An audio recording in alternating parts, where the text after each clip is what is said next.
सिर्फ bonus paper पर loan एक जानबूझ करके ऐसा छात्र छात्राओं का बढ़ा आक्रोश। आखिर फॉर्म भरने से छात्र क्यों हो रहे हैं वंचित? देखिए त्रुटियों का बड़ा भंडार। राजभवन के समक्ष विशाल धरना पर क्या गैर झारखंडियों को दिया जा रहा है संरक्षण? फॉर्म भरने से पहले ही नो एंट्री। सरकार की आखिर क्या है मनोदशा? गैर झारखंडियों को लिया जाए अंदर और क्या मूल झारखंडियों को लिया जाए बाहर? नमस्कार, प्रणाम। मैं हूं पंडित रूपलाल कुमार और आप देख रहे हैं दी प्लेटफॉर्म। जी हां, जिस पर मिलती हैं आपको इसी प्रकार की एक्सक्लूसिव और नॉलेजेबल वीडियो। तो हमें आप सब्सक्राइब करके फॉलो करना ना भूलें। तो चलिए, बात हो रही है भर्ती प्रक्रिया को लेकर, और ऐसी भर्ती प्रक्रिया जो हमारे देश या प्रदेश में अपना एक अलग ही रुतबा कायम कर रखा है, अलग ही रिकॉर्ड्स बना रखा है, वो भी त्रुटियों का, वैकेंसी कैंसिल करने का, कोरोना का हवाला देने का, छात्रों के बीच असमंजस पैदा करने का, छात्रों को बरगलाने का, मिसगाइड करने का। चाहे मैं बात करूं रेलवे, एसएससी या फिर हमारे देश प्रदेश के किसी भी राज्य स्तरीय वैकेंसी को लेकर, सबने छात्रों को रुला रखा है मेरे दोस्त। और केवल यही नहीं, जीवन तक बर्बाद कर रखा है। चलिए बात करते हैं विज्ञापन संख्या 13/2022 की, यानी हमारे झारखंड राज्य की। प्रदेशों में महान प्रदेश कहलाने वाला यह हमारा राज्य झारखंड राज्य के महान सरकार की महान व्यवस्थाओं व इनसे जुड़े अधिकारियों का, यानी कि झारखंड प्रयोगशाला सहायक प्रतियोगिता परीक्षा 2022। फिलहाल चल रहे भर्ती प्रक्रियाओं में से जेएसएससी ने इस लैब असिस्टेंट की भर्ती प्रक्रिया को ऑफिशियली जारी कर बड़ा ही बाजी मारने की एक कवायद शुरू की।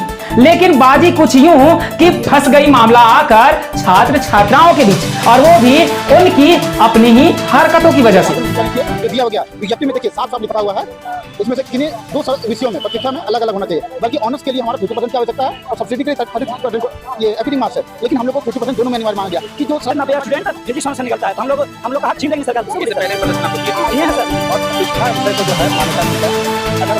तो बढ़ते हैं आगे और चलिए जानते हैं कि आखिर माजरा है क्या। झारखंड के युवा छात्र छात्राएं आखिर क्यों है नाराज? आखिर निकाली गई विज्ञापन में क्या है ऐसा? क्या छात्रों द्वारा किसी संबंधित अधिकारी से मिलने का किया गया प्रयास?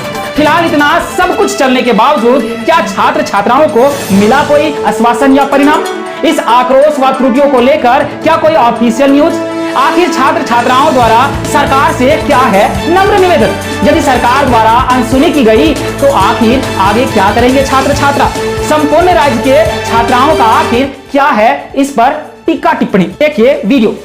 जब वैकेंसी आता है तो आप उसमें जब वैकेंसी लेते हैं तो उसमें आप जब 50% नहीं लिए पिछली बार, तो आप ये लैब असिस्टेंट का वैकेंसी है, हाँ 50% वो भी ऑनर्स में चाहिए, केवल ऑनर्स की मांग है। देखिए आप भी सोच सकते हैं सर कि आज के डेट में जितने भी लैब असिस्टेंट पूरे इंडिया में निकलता है, इंटर लेवल पे निकलता है। अगर आप ग्रेजुएशन पे भी निकाल रहे हैं तो हम केमिस्ट्री के अगर हैं तो केमिस्ट्री का नहीं जानेंगे, फिजिक्स का हम प्रैक्टिकल नहीं कराएंगे 12th को। क्या किया गया है, कंबाइन है पूरा। तो ये क्या कर दिए हैं कि फिजिक्स, केमिस्ट्री और बायोलॉजी में से चलिए जानते हैं। तो उक्त तमाम विषयों में से सबसे पहले बात करते हैं कि आखिर इस विज्ञापन संख्या 13/2022 को लेकर छात्र क्यों है नाराज। चलिए सीधे जानते हैं आक्रोशित छात्र छात्राओं से। अभी तक इस त्रुटि को सुधारा नहीं गया, तो हम लोग का उसी मांग को एक विशाल रैली के रूप में हम लोग यहाँ पे प्रदर्शन करने के आए हैं। और सरकार को चाहिए तो विशेष ध्यान दे कि यहाँ के युवा रोजगार करे, ना कि कहीं बाहर के युवा रोजगार करे। यहाँ का जो सिस्टम, यहाँ का जो विज्ञप्ति निकालेगा सिस्टम का, उसमें जनरली यहाँ का एजुकेशन को लेकर नहीं किया गया। वो जनरल को वैसा किया गया कि यूपी का लोग, बिहार के लोग और बंगाल के लोग जाके जॉब ले, वैसा कुछ बनाया गया। उसमें झारखंड यूनिवर्सिटी के अकॉर्डिंग रूल्स बोलना चाहिए, ऐसा हम लोग चाहते हैं। ठीक है, कहाँ से आया? हम लोग हजारीबाग से, हजारीबाग से सिक्किम में लगा 17 हजारीबाग यूनिवर्सिटी से हमने वर्षा लिखी है। कितनी संख्या में आप अभ्यर्थी जुट हुए हैं? अभी हम लोग लगभग 100 के लगभग में अभ्यर्थी जुटे हुए हैं और ये धरना आज हम लोग रैली करने के आए। पहले भी हम लोग आ चुके थे, बट अगर आज सरकार हम लोग को 50% लिखित रूप से नहीं देती है तो ये धरना अनिश्चितकालीन चलेगा। परेशानियाँ क्या है? परेशानियाँ ये है कि हम यहाँ पे 2 महीने से इसका विरोध कर रहे हैं लैब असिस्टेंट का। आप देख सकते हैं यहाँ पे हम लोगों ने इसको दिया भी, अंबा प्रसाद जी ने भी लिखा है, विधायक है जो बड़का गाँव के, उन्होंने भी लिखा है, और हम लोग सभी विधायक से मिल रहे हैं, हम लोग लिख दे रहे हैं, लेकिन सरकार सुन नहीं रही है। यहाँ पे जेएसएससी से हम लोग ये पूछना चाहते हैं कि आपने जो पीजीटी के लिए जो सिलेबस बनाया है, उस सिलेबस में आप फिजिक्स से हमारा हम लोग का है, जितने भी अधिकतर फिजिक्स से लगते हैं और केमिस्ट्री के, फिजिक्स के साथ हम क्या रखेंगे? आप सोचिए, मैं रखेंगे ना। हम तो पूछना चाहेंगे हेमंत सर से, वो तो बोल रहे हैं हम इंजीनियरिंग स्टूडेंट है, तो एक इंजीनियर को फिजिक्स तो बहुत अच्छा आना चाहिए। उनका कहना है कि यहाँ के सरकार व अधिकारियों द्वारा झारखंड के शिक्षा व्यवस्था को नजरअंदाज किया गया है। ऑनर्स पेपर के सब्सिडरी सब्जेक्ट का माजरा खत्म किया जाए, केवल ऑनर्स सब्जेक्ट में लिया जाए 50% का वेटेज, 2 वर्ष की सब्सिडरी पेपर का अध्ययन को पुनर्विचार कर 1 वर्ष किया जाए और साथ ही साथ उम्र सीमा में बीते कोरोना काल के कारण छूट दी जाए। अब आगे बढ़ते हैं और जानते हैं कि जारी किया गया विज्ञापन में आखिर है क्या, सुनिए। जी हाँ, तो ये रहा झारखंड कर्मचारी चयन आयोग का विवरणिका, यानी कि विज्ञापन संख्या 13/2022 झारखंड प्रयोगशाला सहायक प्रतियोगिता परीक्षा 2022, यानी कि ये डिटेल नोटिफिकेशन में आप इसे डिटेल से पढ़ सकते हैं। खास करके इसका जो मिनिमम एजुकेशनल क्वालिफिकेशन है इसमें डिटेल से देख सकते हैं कि आगे राज्य सरकार या केंद्र सरकार या विश्वविद्यालय अनुदान आयोग द्वारा मान्यता प्राप्त विश्वविद्यालय या फिर महाविद्यालय से भौतिक शास्त्र या रसायन शास्त्र एवं जीव विज्ञान में से किन्हीं 2 विषयों में 50% अंकों के साथ स्नातक डिग्री होना अनिवार्य होगी। यही मेन प्रॉब्लम बना हुआ है जो स्टूडेंटों को काफी तकलीफ में डाले हुए। साथ ही साथ और भी बहुत सारे इसमें त्रुटियां दिखाई गई हैं जो छात्रों के द्वारा एलाइज किया जा रहा है, तो आप इसे डिटेल पढ़ सकते हैं। आखिर पीडीएफ में सारा चीज दिया हुआ है। क्या छात्रों द्वारा इससे जुड़े व इससे संबंधित किसी अधिकारियों से क्या मिलने का किया कोई प्रयास? तो बता दें कि छात्रों द्वारा तमाम माननीय लोगों से मिलकर अपनी अपनी मंशा जाहिर करने की किया गया अंतिम प्रयास। जैसे कि तमाम छात्रों का उग्र रूप देखकर युवा के चहेती विधायक अम्बा प्रसाद जी के द्वारा लिखित आवेदन देकर निम्नलिखित माननीय लोगों को संपर्क साधने का किया गया प्रयास, जैसे कि माननीय मुख्यमंत्री, माननीय शिक्षा मंत्री, माननीय प्रधान सचिव, कार्मिक प्रशासनिक सुधार तथा राजभाषा विभाग, जेएसएससी अध्यक्ष महोदय, प्रधान सचिव स्कूली शिक्षा एवं साक्षरता विभाग। साथ ही साथ दीपिका पांडे जी के द्वारा भी लिखित आवेदन देकर मुख्यमंत्री को आगाह किया गया और इस विज्ञापन को लेकर उन्हें सचेत किया गया। और इतना ही नहीं, इसके साथ साथ कई विधायकों को एवं प्रवक्ताओं के साथ साथ विपक्षी पार्टियों के नेताओं से भी संपर्क साधने का प्रयास जारी रहा, परंतु किसी ने किन्हीं का एक नहीं सुना। सुनिए phone call. Hello sir, good afternoon. Mister Rajesh Sharma sir से बात हो रही है, माध्यमिक स्कूली शिक्षा सचिव सर से।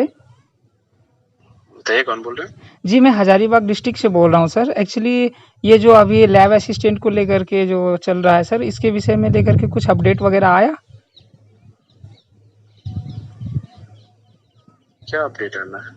जैसे अपडेट उसमें जो डबल प्रैक्टिकल या फिर जो सेमेस्टर वाइज मांगा था उसको लेकर कुछ करेक्शन वगैरह। तो क्या बोल रहे हैं, जो कुछ होना होगा आप लोग को पता चलेगा ना पेपर से। आप मतलब फोन करके तो मत पूछा करो यार, हम लोग ऑफिस में आप लोग को जो होगा सबको पता चलेगा एडवर्टीजमेंट से। नहीं सर, ऐसे एक्चुअली आप लोग को लगता है सब लोग बैठा करके पूछ लो यार। नहीं सर, ऑफिशियली ऐसा कुछ आया होगा तो शायद पता तो नहीं चल पाया अभी। तो जब पता चलना होगा पेपर में बताएगा ना कि हम फोन करके सबको बताएंगे। नहीं, वैसी तो बात नहीं है। आप रखिए। ठीक है, ओके सर।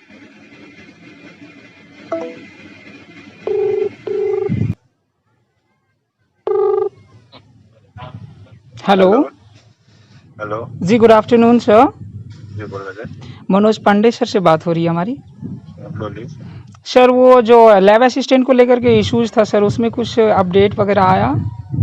लैब असिस्टेंट मतलब ये जो रिक्रूटमेंट प्रोसेस निकला हुआ उसमें कुछ करेक्शन के लिए कुछ इश्यूज बना था ना सर? आपको गलत नंबर लगा दिया है लगता है सर। मनोज पांडे। लेकिन इतना सब कुछ होने के बावजूद क्या सरकार या संबंधित अधिकारियों द्वारा आश्वासन के तौर पर क्या कोई ऑफिशियल नोटिफिकेशन जारी किया गया? तो छात्रों का कहना है जी बिल्कुल नहीं। उनका कहना है कि इस विज्ञापन के प्रति सरकार व संबंधित अधिकारियों का दिख रहा है स्पष्ट लापरवाही व अधर्मिता। अब हम अंतिम में जानेंगे कि आखिर छात्र छात्राओं द्वारा सरकार से क्या है अंतिम गुहार। यूँ तो कहा जाए तो बहुत सारा ऐसी तथ्य है करेक्शन व पुनर्विचार करने के लिए, परंतु फिलहाल जो माजरा है उस पर हम ध्यान देते हैं। बिना कोई फैसला किए सभी संबंधित ऑनर्स के छात्रों को फॉर्म भरने का दिया जाए मौका। जारी विज्ञापन को करेक्शन करके पुनः जारी किया जाए विज्ञापन। साथ ही फॉर्म भरने की तिथि को बढ़ाकर मिलना चाहिए सबों को समान अवसर। पड़ोसी राज्य उड़ीसा की भर्ती प्रक्रिया को ध्यान में रखते हुए पुनः जारी किया जाए विज्ञापन। विपक्षी पार्टियों द्वारा छात्रों को सहयोग न मिलने पर आगामी समयों में उनके प्रति पड़ सकता है बुरा असर। सरकार अपनी हठ धर्मिता को छोड़कर छात्र छात्राओं को फॉर्म भरने का मौका देने पर करे पुनर्विचार। और साथ साथ छात्रों का यह भी कहना है कि यदि सरकार इस पर कोई ठोस कदम व इस लैब असिस्टेंट की भर्ती प्रक्रिया को लेकर कोई सकारात्मक पुनर्विचार न किया तो इसे भी जेपीएससी के भांति इसका भी अंतिम संस्कार करके तमाम राज्य भर से छात्र छात्राओं का एक विशाल जन आंदोलन के साथ इसको लेकर सड़क पर उतरेंगे और जोर शोर से विरोध प्रदर्शन जारी रहेगा। इसे परीक्षा देकर बाहर नहीं, हर में सब झारखंडी बाहर, ये नहीं चलेगा। हर हाल में जो है इनको ये विज्ञापन वापस लेना पड़ेगा, नहीं तो पूरे 50% जो झारखंडी छात्र हैं उनके साथ अन्याय होगा और ये लोग चल पड़ेंगे। देखिए आप लोग क्या चैनल के माध्यम से हम ये कहना चाह रहे हैं कि आज हम लोग झारखंड के जो यूथ है जो लैब असिस्टेंट पद को पता चाहते हैं और काफी दिनों से वो तैयारी कर रहे हैं। अभी आपसे जो आपको मनोज ने बताया कि ये नियम कहीं नहीं है, जबकि नेता साथ ही साथ मैं खेल के साथ यह बता दूं कि मुझे इससे जुड़े एक अधिकारी ने मेरे कम सब्सक्राइबर होने की वजह से मुझे कुछ बताने से साफ इनकार कर दिया और कहा कि पहले अपने चैनल का सब्सक्राइबर का क्राइटेरिया तो पूरा कर लो, फिर हमसे बात करने की साहस करना। तो दोस्तों मैं उम्मीद करता हूं कि यदि यह वीडियो आपको छात्र हित के लिए थोड़ी सी भी पसंद आई हो तो इसे इतना शेयर करिए कि यह वायरल होकर छात्रों का जायज मांग पूरी करने में बहुत ही उत्तम साबित हो पाए। और हाँ, हम इस भर्ती प्रक्रिया के फॉर्म भरने का अंतिम तिथि तक सरकार का लास्ट ऑफिशियल डिसीजन का इंतजार करते हैं और बहुत जल्द मिलते हैं अगले वीडियो में। और हाँ, हमारा ये वीडियो आपको थोड़ा सा भी इंफॉर्मेटिव लगा हो यानी कि पसंद आया हो तो प्लीज़ हमारे चैनल को लाइक शेयर सब्सक्राइब करके बेल आइकन दबाना न भूलें और अपने दोस्तों एंड ग्रुप्स में शेयर करके हमारे कमेंट बॉक्स में अपना राय देना भी न भूलें। तो चलिए मिलते हैं नेक्स्ट वीडियोज़ में और हमारे साथ बने रहने के लिए हृदय के गहराइयों से प्रेम पूर्वक बहुत बहुत धन्यवाद।